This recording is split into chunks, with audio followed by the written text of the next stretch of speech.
Hello my dear students, कैसे हैं बेटा। बेटा एक्सरसाइज 5.2 स्टार्ट करने से पहले हमें कुछ चीज़ें सीखनी है और उसे कहते हैं कॉन्ग्रुएंसी। तो ध्यान से समझना इस चीज़ को।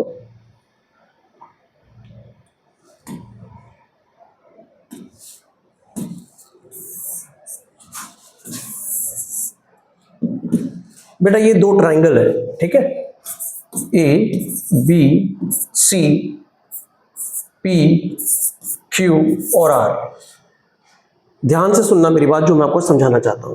ये दो ट्राइंगल है।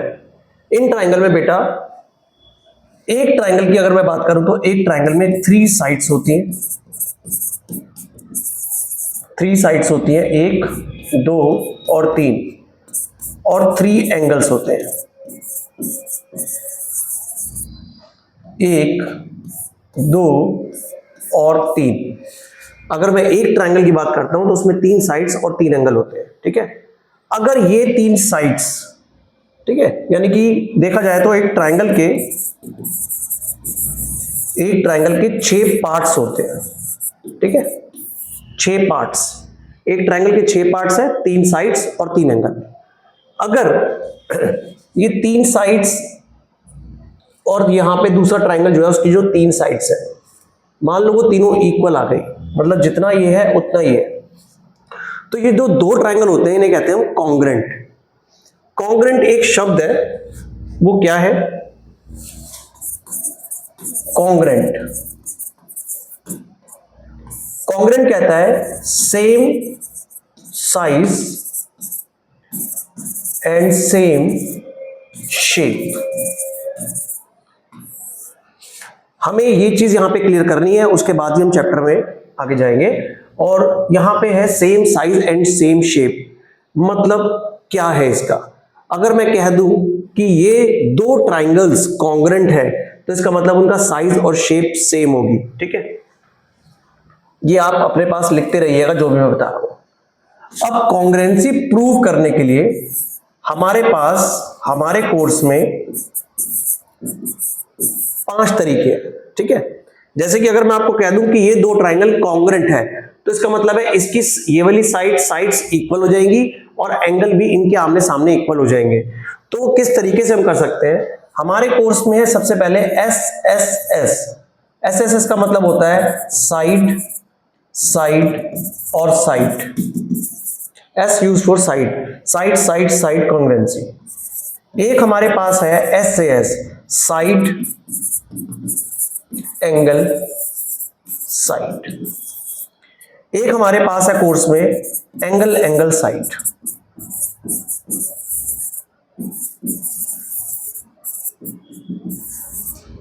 एक हमारे कोर्स में है RHS, राइट हाइपोटेनस और साइड। और एक हमारे कोर्स में है एंगल एंगल साइड हो गया SS SS ASA एंगल, उसके बाद साइड, उसके बाद एंगल। आपको ये समझना है, उसके बाद मैं आपको बताऊंगा कि कैसे प्रोग्रामिंग इसकी करते हैं। तो सबसे पहले हम इसको समझते हैं SSS क्या होता है। What is SSS? कॉन्ग्रुएंसी।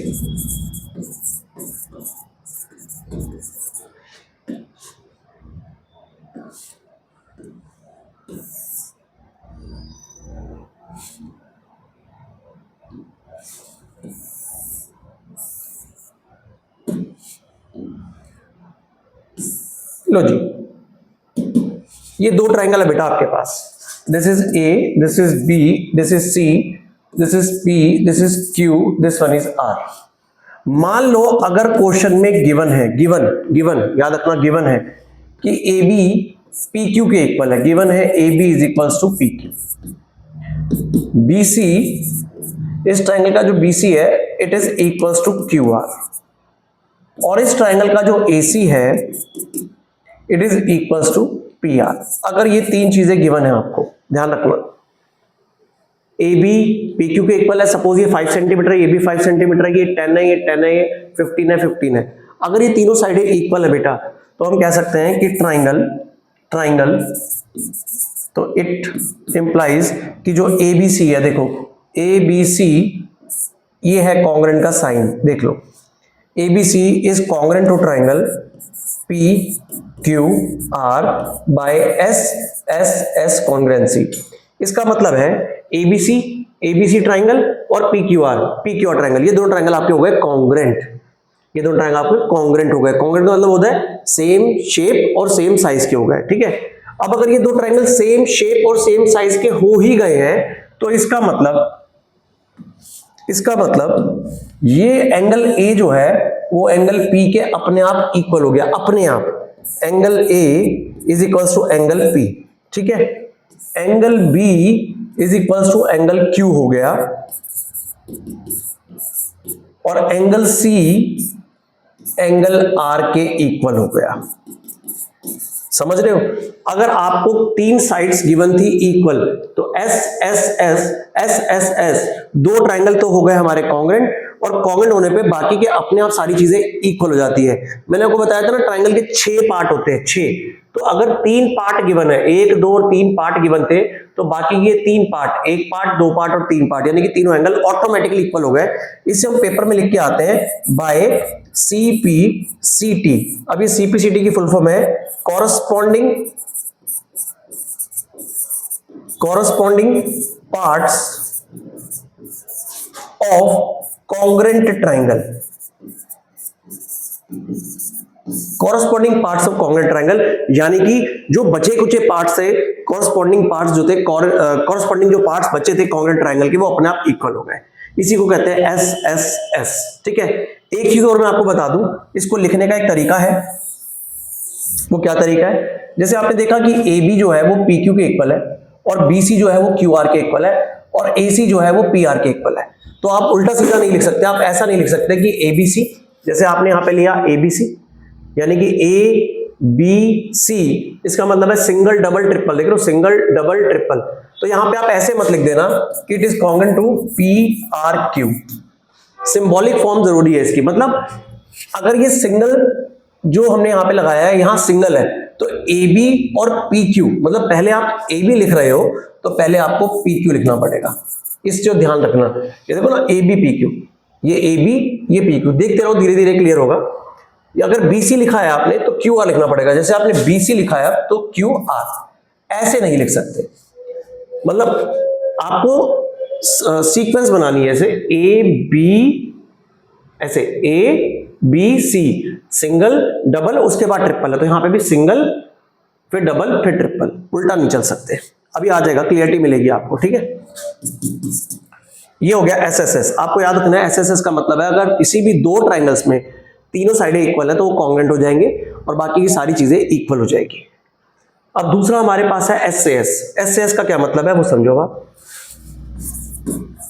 दूसरा हमारे कोर्स में SAS कॉन्ग्रेंसी।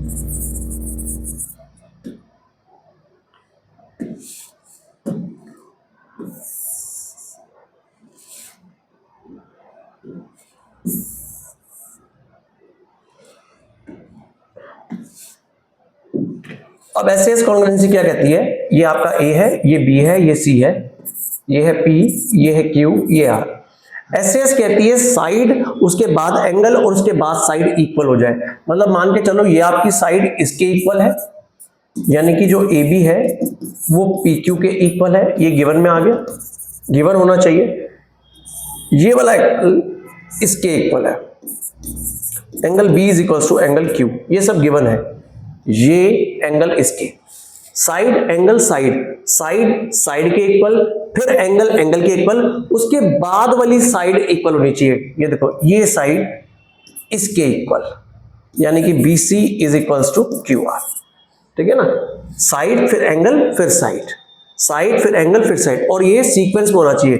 अगर सपोज ये वाली साइड इक्वल होती, ये नहीं होती, तो ये बनता ही नहीं। देखो ये बना SA, फिर साइड होनी चाहिए थी, तो यहां पे है ही नहीं, तो ये SS नहीं बनेगा, ये नहीं है, ये है।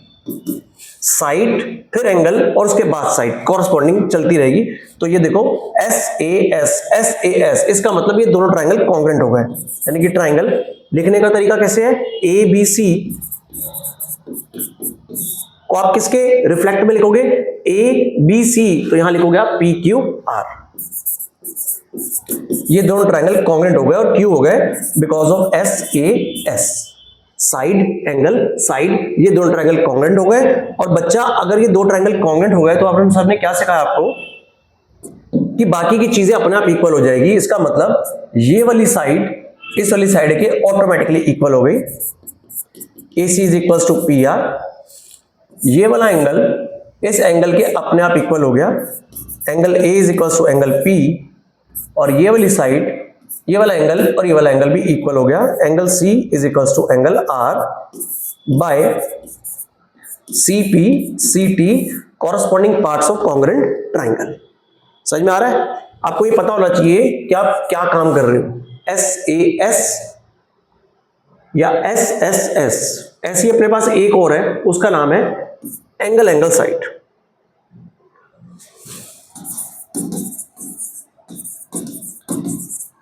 Angle angle side. अब इसके अंदर आप शायद जज कर पा रहे होंगे तो कि क्या चाहिए हमें,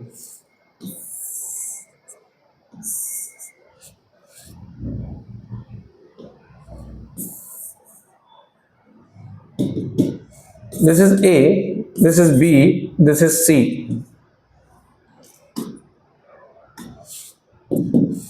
This is one is A, this one is B, this one is C, this is P, this is Q, this is R. Angle angle side का मतलब है दो लगातार एंगल और उसके बाद की साइड इक्वल होनी चाहिए। सपोज ये एंगल इसके इक्वल है, फिर ये वाला एंगल इसके इक्वल है, एंगल एंगल एंगल एंगल, और फिर लिखा है साइड, तो ये वाली साइड इसके इक्वल हो। यानी कि अगर गिवन हो आपके पास कि एंगल A एंगल P के इक्वल है, एंगल B एंगल Q के इक्वल है, और जो BC है वो QR के इक्वल है, ये तीनों चीजें अगर आपके पास गिवन है तो हम कह सकते हैं कि triangle ABC congruent to triangle PQR। कोई भी दो एंगल और उसके बाद की साइड, सपोज ये वाला एंगल और ये वाली साइड होती एंगल एंगल साइड, तो भी ये क्या हो जाता है, एंगल एंगल साइड से कॉन्ग्रुएंट हो जाता, एंगल एंगल साइड से कॉन्ग्रुएंट हो गया। और जैसे ही कॉन्ग्रुएंट हो गया तो बाकी की चीजें अपने आप, बाकी के पार्ट्स अपने आप इक्वल हो जाते हैं, यानी कि AB PQ के इक्वल हो गया, AC PR के इक्वल हो गया, और ये वाला एंगल अपने आप इक्वल हो गया, angle C is equal to angle R। और रीजन आपको पता है, by corresponding parts of congruent triangle. आप पेपर में लिख के आओगे CP CT। नेक्स्ट आपके पास RHS, इसका यूज बहुत ज्यादा होता है, वैसे यूज तो सबका ही होता है, ठीक है।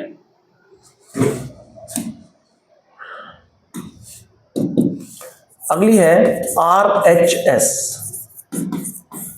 RHS के अंदर राइट होता है, R का मतलब होता है राइट, राइट हाइपोटेनस साइड। तो इसका मतलब इसके अंदर राइट एंगल ट्राइंगल होना चाहिए।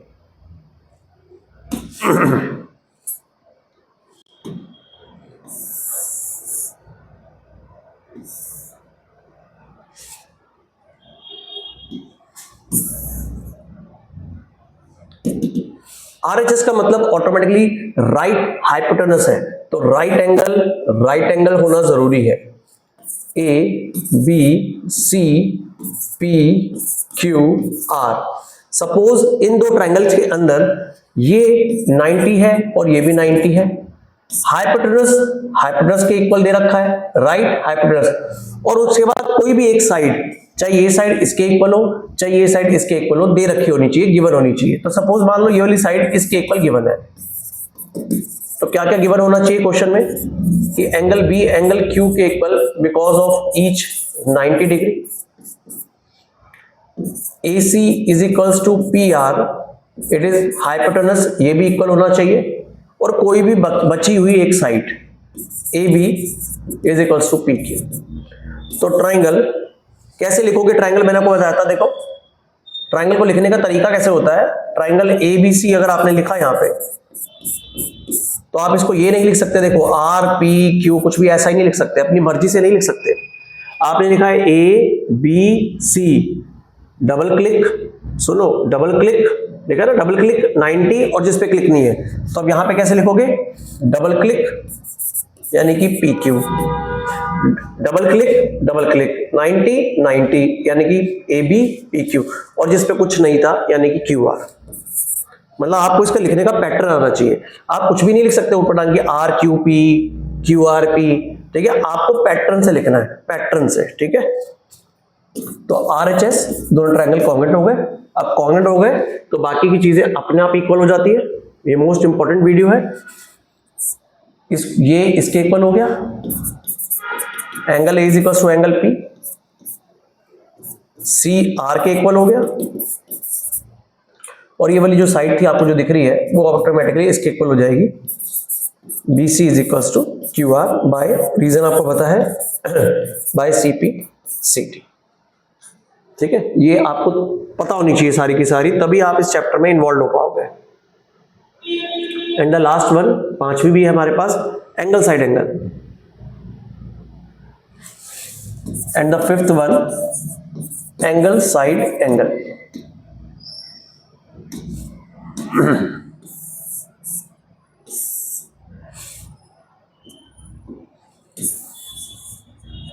आई थिंक अब आप समझ चुके हो what do you understand by angle side angle. Suppose A B C and P Q R, ठीक है।